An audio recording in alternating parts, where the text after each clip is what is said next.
Hey, it's David Richter of the Profit First RI podcast. Have Frank Iglesias here today. Have a really great episode. He talks about several deep things of his real estate journey of splitting focus and how that hurt, along his journey, the right coach in his life that helped turn things around, the timing and reading books and just like the books that have helped him and the books that were shiny objects. It's just really good information here if you want to become a better business owner.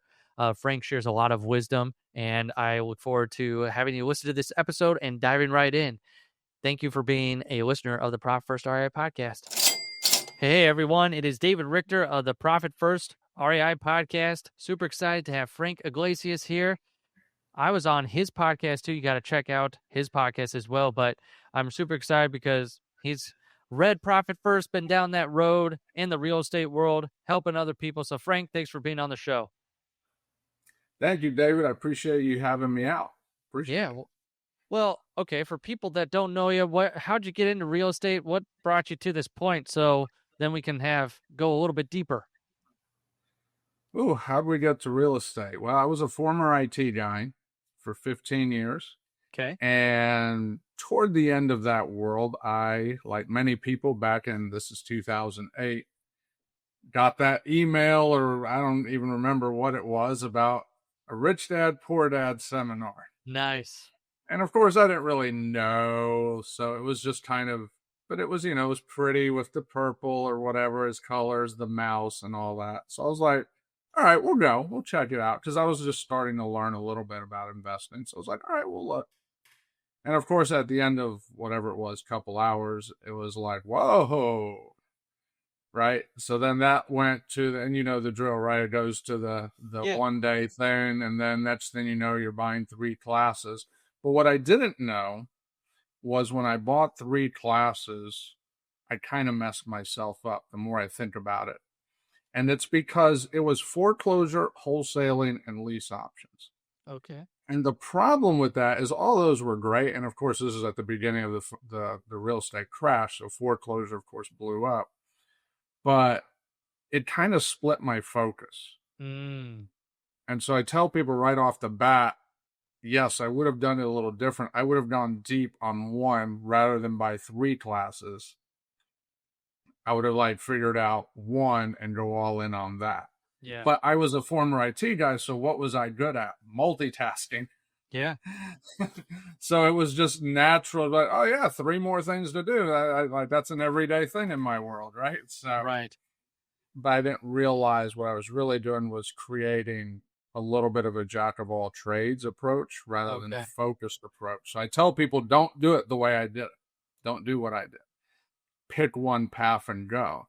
So what I did was the next few years, so I ended up leaving IT because, quite frankly, I was bored. Great company, great job, great team. Everything was great and I was bored. So it was kind of like, all right, if everything's great and I'm bored, clearly it's time for a change. And so we went all in on real estate, but we were always, it was the wholesale thing. It was buy foreclosures with the idea of renting. And then, the lease options, there really wasn't too much of back then, right? Because everybody was, was kind of like crazy. So, but we did some fix and flipping as well. And so we kind of always had multiple things going the whole time. Okay.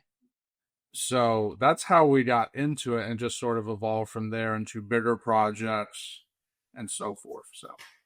So how, and since you're telling people not to go that route, how had real estate been for you? Was there a lot of dark times during that time, or was it like, hey, this is good, but it's just not getting us to where we want to be? I'm just wondering, in your perspective, why you're telling people I wish I would have just picked one route. Was it, it got you spread yourself too thin, or what were some of those factors? So no doubt we were spread too thin, but we didn't even really realize it. Yeah. Because we were doing the fix and flip, and then we would do the buy, fix, rent. But then I learned about wholesaling REOs from Lee Kearney, which, everyone knows he is. Yeah. And that was fantastic. And, in retrospect, I wish I'd gone all in on that. Right. But, you can't change the past. But we still did it. but not like to the degree he was doing it. But we always kept that tool in our toolbox, and we did wholesale a lot. Yeah. And but it was just you look back and you're like, man, if I had just done one thing instead of two or three, like if we'd not, or maybe if we didn't wholesale anything, right? Because all the properties were cheap. What if we just bought everything and kept it? Right.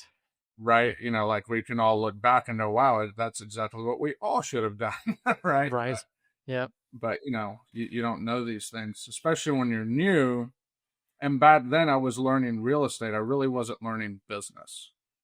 Right. And so now I've learned since then, I'm like, in some ways, I'm like, man, I wish I'd learned more about business, because real estate's just a vehicle that sits on top of business fundamentals. So then where would you say you learned fundamentals of business then? So like if you would have gone back, what type of education around business would you have gotten? I would have gotten a business coach, because that's basically what's happened. I got a business coach where he's strong on, all right, we got to learn sales, we got to learn marketing, we got to learn branding, we got to learn systems, procedures, right? And the crazy thing about it is I came from IT. So it's like I did IT 15 years. It wasn't like these were necessarily all new concepts, but the reality is I was burned out on IT. So I didn't have that coach to say, let's pull those things you're good at already and you understand into your real estate business. Right. So then, you go to a class and you're like, all right, you got to build systems to run a wholesale business, a flip business. And it's like it's some new concept. It's not new. Every corporate business that's successful has them.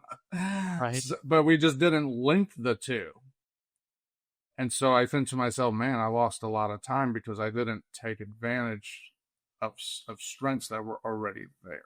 Oh, And yeah. so I tell people, if you're going to be in business, have a coach. Do not do real estate without a coach. I think that's very interesting what you said, because you're like, I had this background, I knew systems were around, but it's almost like you needed someone to point in your situation to be like, hey, you're missing this part, and you should have had someone there like guiding you along that path. So, did you ever invest in a business coach along your journey? Yeah, we finally got into that a few years ago. We finally Okay. got someone to start helping us. And, it's now opened my eyes to other people that coach business. And now you look at, and once you start getting that knowledge, it's easy to look back and go, wow, we would have done this totally differently. Yeah. You can't focus on the past. We did the best with what we knew at the time. But, the reality is most real estate courses don't teach business, they teach real estate. Yeah. Right. So it's a different world when you start looking at it outside of, when you see real estate as just a vehicle, you realize there's a whole layer beneath it that without that, it doesn't run as smoothly. Yeah. And you kind of touched on that with those different areas of the business, but what do you think are those important areas that everyone needs to learn that's not just real estate specific, but more business specific? So right off the bat, sales and marketing. Like you got to know sales, you got to know marketing. I mean, those are the two big ones. I mean, do you need office systems? Of course you do, right? You need those things to just handle those fundamentals. A big one that I wish we had understood a lot sooner was bookkeeping. Yeah. The financials, because, a lot of investors like, I don't want to deal with it. And then, my experience, most CPAs don't exactly, they're like, oh, all right, here's a tax return. Maybe you'll get a tax strategy meeting. See you in a year. Right. Exactly. Whereas that whole financials aspect, really understanding the numbers is a huge piece of it. Oh, yeah. So it's easy to scale a real estate business and still have no idea what's going on with your numbers. At least you think you know. Yeah. And then you start realizing, wait a minute, there's a lot more to uncover here. But then you're going back to that same CPA, and they're not a bad person, right? And they might have even done a great job on your returns. But the business coaching is what helps us connect the dots on how all these pieces work together. So you're a business owner, not just a real estate investor. Yeah. Oh, that's really good. That reminds me a lot of what's it called? The cash flow quadrant or that other book by Robert Kiyosaki, Yeah, the different absolutely. cash flow quadrant. Did that help you? Did you, or like, where did you get that mindset of, oh, shoot, I shouldn't just be a real estate investor, should be a business owner as well, too? Was it from that training? Because it sounds like that was a big turning point in your life, was taking a lot of that training up front. And I just wondered where that came from, too, or if you learned something through that or somewhere else. So, so the cash flow quadrant's a great book, right? Yeah. The whole EIS, Yeah. all that. But the thing about cash flow quadrant is I read it very early. Ah, So I okay. didn't really, right? And so, like anything else, when you read it, it sounds great, but until you start living it, you don't The really, ball game. yeah, when you start living it, you're like, oh, this is the difference between a business owner and an investor. Because a lot of times those, and especially in real estate, a lot of times those things can look the same and they're Oh, not. yeah. There's two different worlds. So, no, it was several years before I came across a business coach. Yeah, I was actually doing a speaking thing, Okay. and I went to a speaking event because I was running real estate meetings. So I got the email. I don't know how I got the email, but I got the email, and I was like, oh well, I already talk every month at a couple of meetings. Let's go learn about it. Right? It was Yeah. interesting. And one thing led to another. Next thing I know is I'm signing up for what they're doing, and really, and I had no idea that what I really was signing up for was this is the world of business, what it's like to be an entrepreneur, what are the ups and downs, and just it just started. It began a slow shift in my mind, and I say slow because by then I'd done real estate for a decade. Okay. And so, you start building what you think is what you should be doing. Right. And then 10 years later, you're like, maybe we need to start rethinking this. And I would tell you to this day, we're still pivoting. Yeah. Yeah. All right, I have to pause the episode real quick. If you're a real estate investor who's tired of wondering where your money is going or why you're closing deals but still feeling broke, you need to talk to Simple CFO. Simple CFO is Profit First certified and fully endorsed by Mike McAlowitz, the creator of Profit First himself. Our team specializes in helping real estate investors finally get control of their cash flow so you keep more money, you pay yourself consistently, and build a business that doesn't run on chaos. We'll help you implement the Profit First system the right way, set up the financial processes you've been missing, and give you a dedicated fractional CFO who actually understands investing and keeping track of your numbers on flips, wholesales, rentals, private lending, all of it. So if you want predictable profit instead of living deal to deal, head over to simplecfo.com and book your financial clarity call today. That's simplecfo.com. Stop living in confusion and start keeping the money you work so hard to earn. Now, back to the episode. Yeah, it's like you build those habits in, it's hard to change them, or it's hard to, there's so many areas of business, right? It's like getting them all the pieces to fit. Now, before we were talking or recording here, you jumped more into the new construction space, it sounds like. So what was that journey like, going from, doing, multiple exit strategies? Now you're kind of focusing there, and why new construction? And I'm just very curious to see your take on that. Yeah, so we did fix and flip, of course, for several years, and that evolved into someone presented me a deal, and it was our first full gut. So, back then it was like, oh, that sounds exciting. The numbers look pretty good. It was our first edition. And so we did it. And it worked out okay. It was very interesting. But, like any new toy, right? It was exciting. It's like, all right, yeah, right. And then, of course, I met people. I would partner with people that led to a pop the top deal we did. Converting a triplex to a single family. That was an interesting one. Learning to deal with historic properties.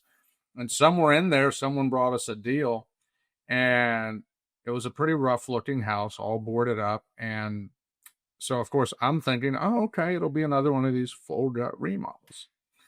And it turns out that it was in really bad shape. So we had a private lender at the time that was like, all right, well, let's do it because we got it so cheap. It was like silly, Yeah. especially at the time. It was silly cheap. So we were able to buy it and actually spend a few months learning about new construction, just kind of just learning from whoever I could. Yeah. And then next thing you know, we were like, all right, we're going to do our first demo. We're going to knock it down. And then we built it, and it was beautiful. And we learned a lot of lessons along the way. But little did I know that not only would that side of the business increase, but new construction is a very different animal from fix and flip. It really is. And I tell people, I know you're seeing hammers and sheetrock and drywall, and you're thinking it's the same. I'm here to tell you it is not. It's two very different worlds. Talk about that. What makes the biggest differences between fix and flip and new construction? The biggest thing is you're going to deal with, in new construction, you have a lot of preparatory work. Before you ever do a thing, there's a lot of preparation. It doesn't exist in remodeling because you're dealing with existing structure. Things are going to get grandfathered in. Yeah. Could you still need an architect? Of course you could. If you have a bigger project, you could. And you can make a rehab complicated, but you don't have to. Right. Whereas in new construction, you've got to invent everything, right? You're starting from square one. And then if you're tearing down a house, I tell people a tear down is nothing more than a land deal with an extra step. That's all right. Yeah. Right. At the end of the day, it's a land deal that you need to get cheaper because you got to get rid of an existing structure, which is its own process. But you've got to there's a lot more prep. There's a lot more time. Everything's got to be up to current codes. Depending on municipality, you might have meetings, you might have variances, you might have X number of things to consider that in that remodel project you don't have to deal with. And if you're doing a spec home, which is typically what investors do, okay, most investors are not doing production neighborhoods of 100 cookie cutter homes. Yeah. It's usually that one house, two house, maybe a small block of houses. And, those are treated on a one-off basis. And they're effectively mini custom homes. And you would think if you're just going to, let's just go get plans and it all just flows beautifully. That is most definitely not reality. So it can flow pretty well, but there's all these little things. And you've got to be the person to answer all these questions that come up that, quite frankly, you don't even realize exist until you've done it. And you're just like, oh, my goodness. And by the way, it might not even be the house. It might be the lot. It might be infrastructure. It might be the neighbor. We have streets in Atlanta that literally flood. And if a little bit of dirt gets off of your yard and down the street, the neighbors call in. They're complaining because there's a little piece of mud in front of their yard 50 feet away. It's like, oh, my goodness. Right? Yeah.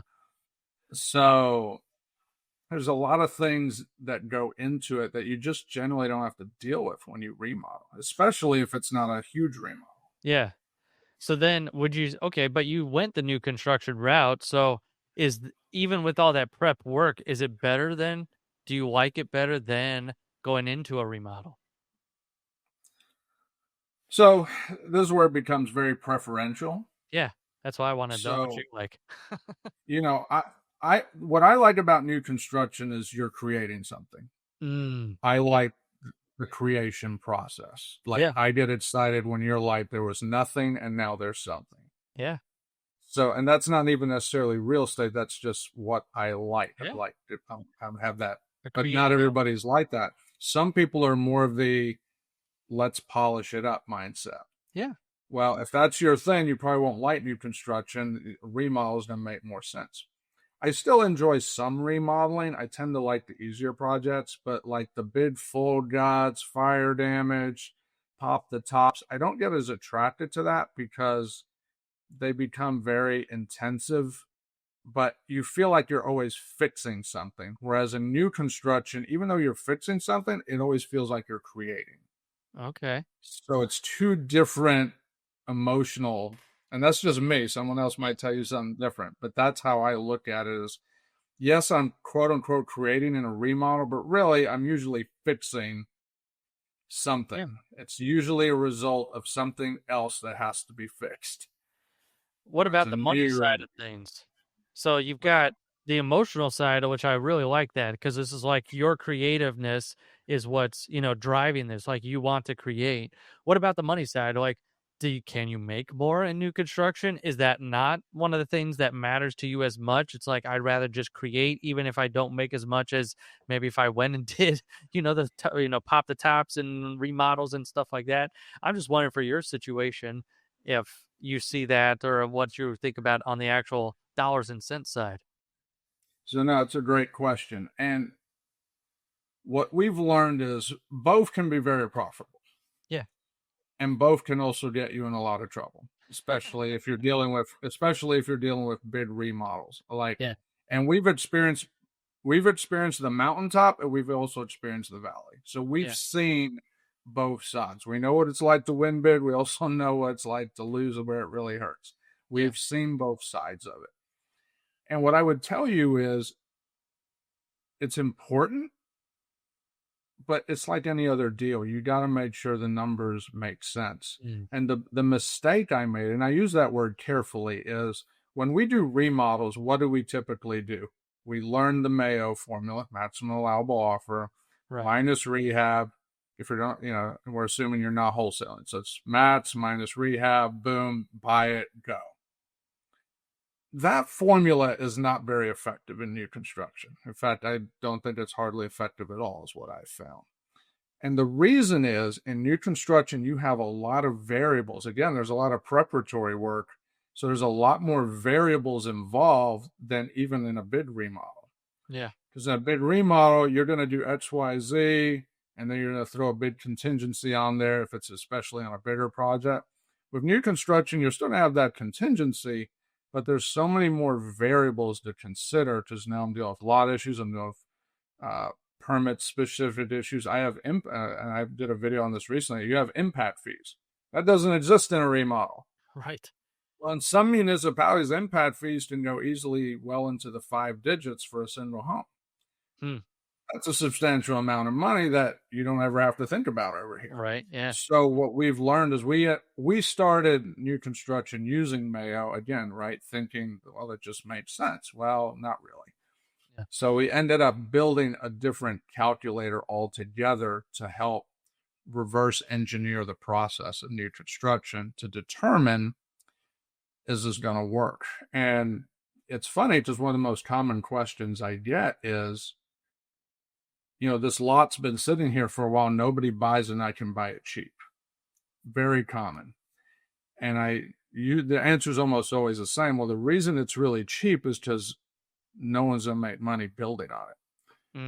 If the ARV's $300,000, and with today's money, you're not making money. I mean, the seller would have to give you like $100,000, and this is in our market. The seller would have to give you $100,000 to take it off his hands for you to entertain building, say, a 1,500 square foot simple house. Wow. Because of the way the numbers are. So people get attracted to these cheap lots, and you're just like, there's a reason why, it's not too good to be true. In fact, it's usually not good at all. Yeah. Yeah. So the numbers are very important, but it's a different metric of calculations. We've learned to put a healthier profit margin on them because it is a lot of work. Yeah. It's a lot of work. When you build a house and you don't make much money, you're like, okay, we didn't get this right. We got to make a shift. Yeah. That's really good. So then, and that's where now, are you still doing other types of deals or is it just new construction that you're focused on? No, we'll still do some flips, but we're leaning towards simple ones. Yeah. Okay. Like no more of the full guts. I mean, not to say we wouldn't do it, but we're not looking for them per se. Yeah.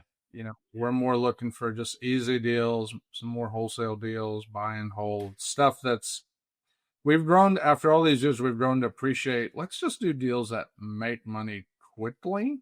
And then stuff like new construction is great, but it's almost like a pet project. Okay. That makes sense. Right. Like, because for a while we had everything was like new. And the problem is they take so long. Right. And you want to have that cash flow in the middle. Right. So if your goal is to invest in real estate, make sure and this again, going back to business fundamentals, had I had that business coach, hey, make sure your cash flow business deals, whatever they are, rentals, wholesale, whatever, is solid.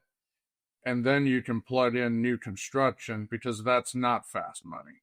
Yeah. That makes a lot of sense. So you've learned that it's what's the fastest path, to the cash, and then taking on some of these bigger projects where you might make more, it might be a good creative outlet, but don't do those if you need cash quickly.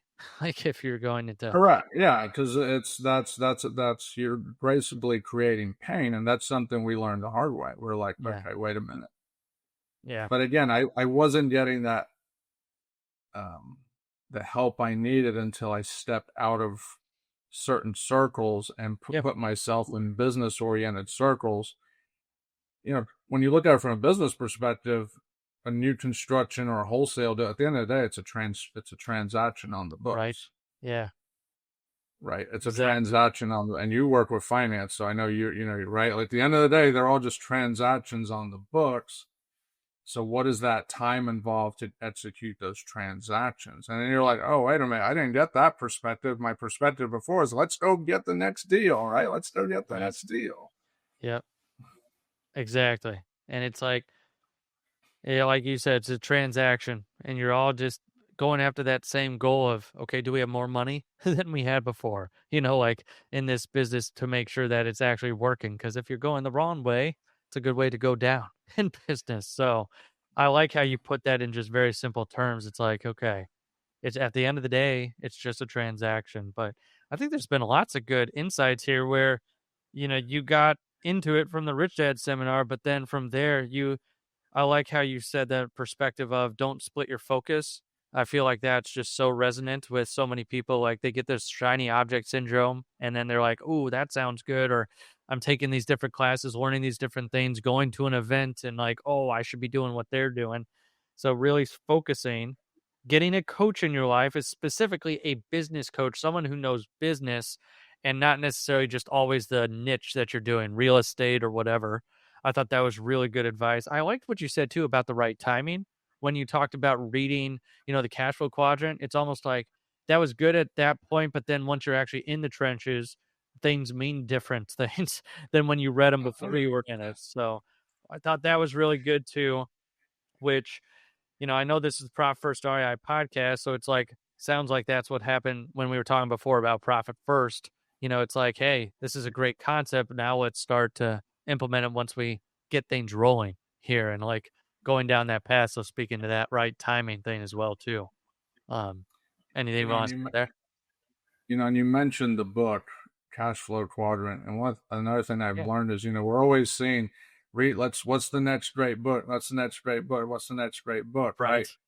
And it's like the books themselves become shiny objects. That's so Uh, good. but Yeah, but in reality, the most important books that I've learned are one of twofold. One, the ones that focus on fundamentals, and I think the other one, because we need those fundamentals. I always loved that, Michael Jordan always talked about fundamentals, and he was the best. So it's like, yep, right. But then you also have those books about people that, their journey to success. And I think those are really valuable because when you hit hard times in this business, and you will, everybody will, it can get pretty dark.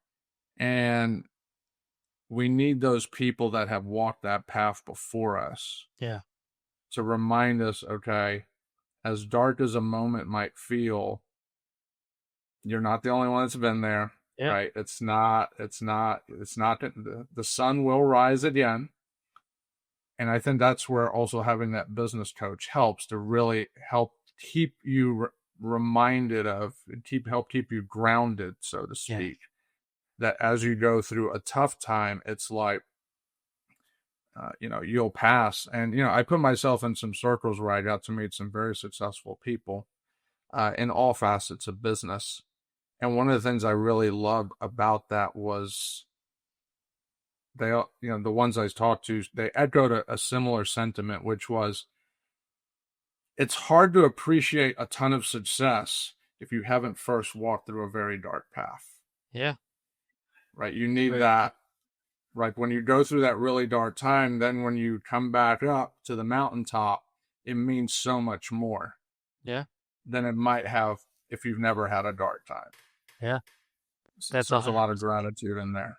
No, that's good. I like that last minute advice there where you said books can become the shiny objects, and then how you're like the two types of books over your career that have really helped you, fundamentals and the journey to success, and Yeah. knowing that you're not alone, because that's really good, because so many people, like you said, feel like sometimes that they're just that island to themselves, and it's like, well, lots of people have walked this path, and just getting around those people or reading the books about, that's really good. So I really like that. So then, Frank, how can people connect with you?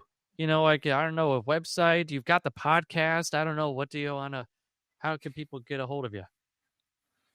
Sure. So I'm on all the social media channels, all the common ones: Facebook, Instagram, LinkedIn, so forth. But I love phone calls. Our number is 678-408-2228. So, text or calls, we're still a little bit old fashioned that way. If you No. call, leave a voicemail, we'll call you back. Like, we really will. We actually do check our voicemails. It's pretty cool. And also my website, frankiglesias.com. There's a contact form there. So between any of those, I mean, if you Google me, I'm not hard to find. So, Well, there you go. That's how you can connect with Frank if you've enjoyed his wisdom here. What is the name of your podcast so people can look that up too? oh yeah, our podcast is called What Worked for You. What worked And for you? it's a compilation of people that have had entrepreneurial success or still building up to it, having success in the process. And it's about those journeys that people have taken. And it's really been humbling because, again, it goes back to you're not in this alone. People have had all these journeys to get there, and it's some good stuff. Powerful. Very humbling. Yeah. Well, there you go. So what's worked for you? That's the name of the podcast. And then, oh man, this is really good. There's just so many good gold nuggets here today. Remember not to split your focus. Remember to not to have those shiny objects in your life, like even if they're books. Then I really like what you said. Get that business coach, get the right timing, that type of stuff. But then if you're also listening to this and you're like, what the heck? I don't know what I'm doing with my money. And like, I'm making money, but feeling broke. And like, yeah, a lot of what he's saying really resonates, but I don't even know how to get ahead. You can head over to simplecfo.com. We can help you take that first step on your journey, get someone in your life that can help you and guide you and hold your hand. If you don't like the financial side of your business. So we can help you from the financial coaching aspect for you if you're a business owner. Frank, this has been awesome. Thanks for coming on today, being a great guest, and sharing your wisdom with all the listeners here. Oh, I appreciate it. Thank you for taking the time. And yeah, I enjoyed it. Thank you, David. And remember, if you're listening to this, make profit a habit in your business. That's it for today's show. Be sure to subscribe, review, and share this episode. If you're serious about financial systems and keeping more of your profit, visit simplecfo.com to take your free discovery call today.